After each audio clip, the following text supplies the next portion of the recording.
Hey everybody, Rumble Mike, also known as Valorant Leaks here, and today I'm happy to be able to show you everything that's coming to episode 3 next week. Thank you to Riot Games once again for inviting me out to this event, allowing me to record content and look at everything about episode 3 ahead of time. I truly do appreciate the time and effort that they took to invite me, and now I'm able to play it early, and I think this is probably going to be the best episode launch we've had yet. KO is the brand new agent coming to Valorant, and he is a lot of fun. Honestly, the most fun I've had with an agent in months. His kit is very diverse, and it allows for different opportunities within the actual game, and with this disabling / suppressing ability, it can really change up the entire format of the game. It is truly meta changing. Now we are going to get into everything that is new with episode 3 that I can see.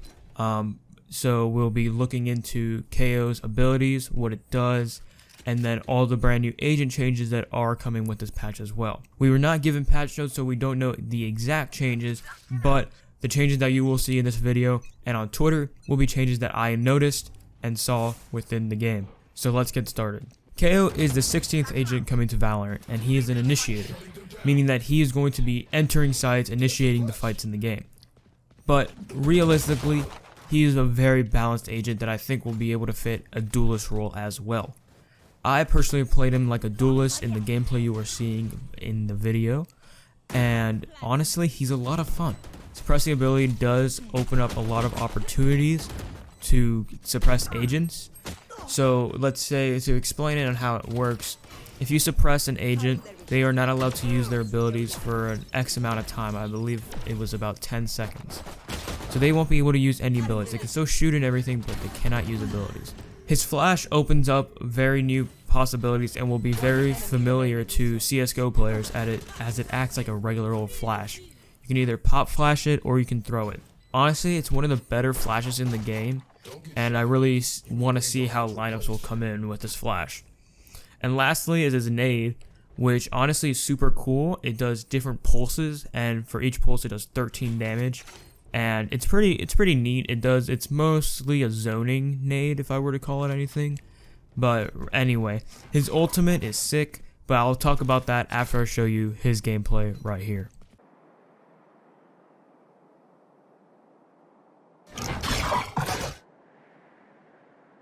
Grenade!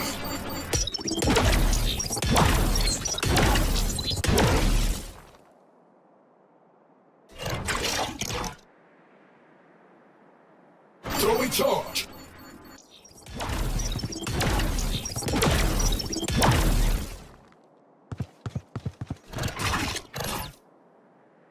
Fragment!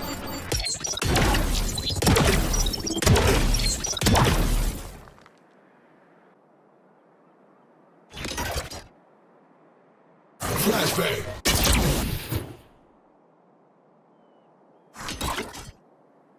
Flashbang!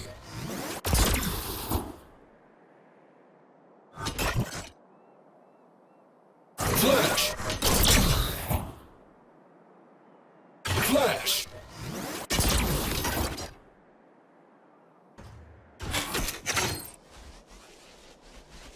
Shutting them down! Suppress it! Knife deployed! Suppressing! No one walks away!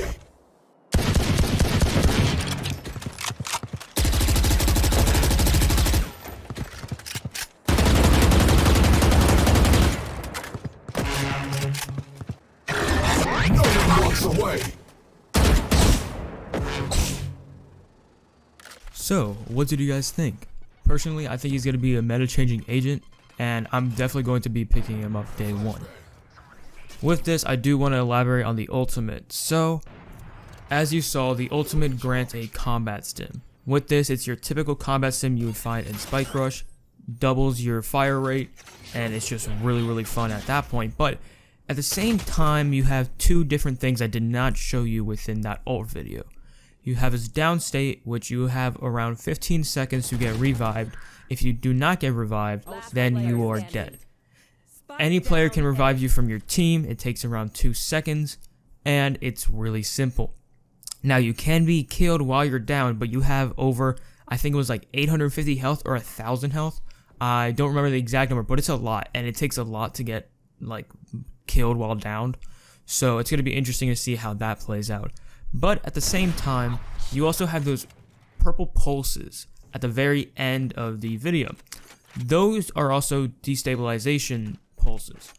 Essentially, from what I can defer and understand, is that every time that goes out, whoever's in your radius will also get suppressed.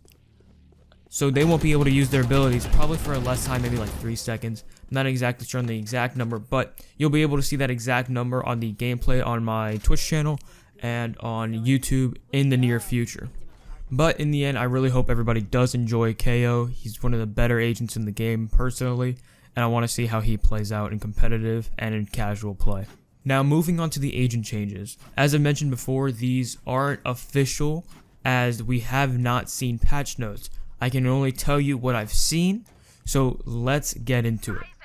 Starting off with Astra. Her astral form has decreased in price from 200 to 150, and the starting stars has decreased from 2 to 1. So the stars that you typically get when you start the game or round, you will no longer get 2, you would only get 1. That's the changes that came from Astra. Now moving on to Breach. Breach has had a lot of changes. So Aftershock has had a price increase from 100 to 200. Aftershock is no longer one big burst, it's 3 small burst shocks. So as you will see on the screen right now, that's how it is now. So it's very different, but the damage is just dispersed between 3. Flashpoint has also been increased from $100 to $250, and charges that you can hold are 3 to 2. He can no longer have 3 flashes, he can only have 2 flashes. Next up, we have Brimstone with the smallest change out of everybody. The incendiary grenade has had a price increase from 200 to 250. Cypher's ultimate has decreased in ultimate points from 7 to 6. Jet has had a few changes, with Cloudburst increasing from 100 credits to 200. Updraft has also increased from 100 to 150. And Bladestorm, her ultimate, has been increased from 6 ult points to 7. That's a very decent change for Jet as it's a duelist. We'll see how that plays out. Omen is another agent that had a few big changes. First off, his Shrouded Step is now going from 100 credits to 150 with the price increase. Paranoia is decreasing in price from 400 to 300, but the reasoning is right here. Dark Cover, the smokes that typically regenerate with Omen, are no longer free in a way. You get 1 free smoke with Omen now, and you have to pay 100 credits for the second. These smokes do regenerate after 40 seconds within the round, but remember, if you use an ability, you do not get it back the next round. Next up, we have Phoenix, which Curveball has had a price increase from 200 to 250. Ray's got some interesting changes. Starting off with Boombot, the price has increased from 200 to 400. And the Showstopper has gone from 7 ult points to 8. There are a few ultimates that have gone up to 8 points, and we'll be showcasing them here. Sage, for example, has gone up to 8 for her res, but we'll get into Sage in a second. Next up, we have Reina. Reina's Leer has been increased from 200 to 250. She can still hold 2 blinds though. Sage, here we go. Here are the Sage changes. Her Slow Orb has also increased from 100 to 200, and her Resurrection ultimate has increased from 7 points to 8 points.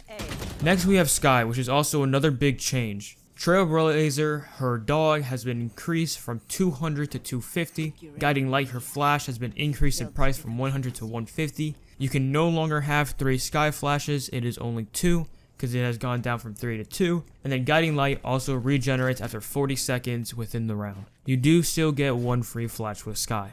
Sova has also had some changes, with his Owl Drone increasing from 300 to 400, Shock Bolt increasing from 100 to 150, and Hunter's Fury going from 7 ult points to 8 ult points. And Viper has had another small change as well, with Snakebite increasing in price from 100 to 200. Yoru has also had another change, with Blindside increasing from 200 to 250, and that is every agent change that has come with episode 3. Let me know what you guys think. Remember that weapons also changed in price, which I'll put on the screen now.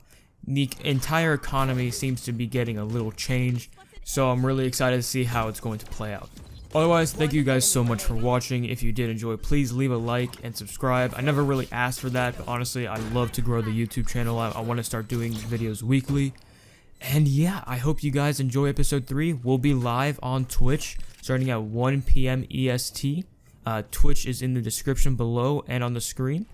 And yeah, I hope you guys enjoyed. I'll see you guys next time. Enemy suppressed.